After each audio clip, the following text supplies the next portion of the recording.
মারা যারা আছে বাচ্চাদের একটু কাশি হলে বা একটু অসুখ হলেই তো সে অনেক বেশি চিন্তিত হয়ে যায়। সেখানে হামের মতো একটা অসুখ যেটা মৃত্যুর কোলে ঢলে পড়ে। আসলে আমার নিজেরও তো ছোট বাচ্চা আছে, ওরও রিসেন্টলি চিকেন পক্স হয়েছিল, মাইল্ড চিকেন পক্স, সেটা সেরে গেছে আলহামদুলিল্লাহ।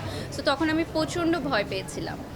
আমার কাছে মনে হয় যে মারা যারা আছে বাচ্চাদের একটু কাশি হলে বা একটু অসুখ হলেই তো সে অনেক বেশি চিন্তিত হয়ে যায়। সেখানে হামের মতো একটা অসুখ যেটা মৃত্যুর কোলে ঢলে পড়ে। সো যারাই যে সকল মায়েরাই হচ্ছে সন্তানদেরকে হারিয়েছেন তাদের প্রতি মানে আমি নিজে অ্যাজ আ মা হিসেবে কি বলবো, আমার তো স্পিচলেস। আর আমার কাছে মনে হয় একটু সতর্ক থাকতে হবে। যেমন আমি বলি আমার বাচ্চার ডক্টর বলেছেন যে এই সময়টাতে বাচ্চাদেরকে পাবলিক প্লেসে ঘোরাতে নিয়েন না, বাচ্চাদেরকে একটু পরিষ্কার পরিচ্ছন্ন রাখেন। খুব বেশি পাবলিক প্লেসে যেমন প্লে গ্রাউন্ড বা আমরা খাবার জায়গায় যাই বা অনেক বেশি গ্যাদারিং যেখানে, ওই জায়গাগুলো একটু অ্যাভয়েড করতে বলার পরামর্শ দিয়েছেন। আমার মনে হয় এটা মানা উচিত প্রত্যেকটি বাবা মার।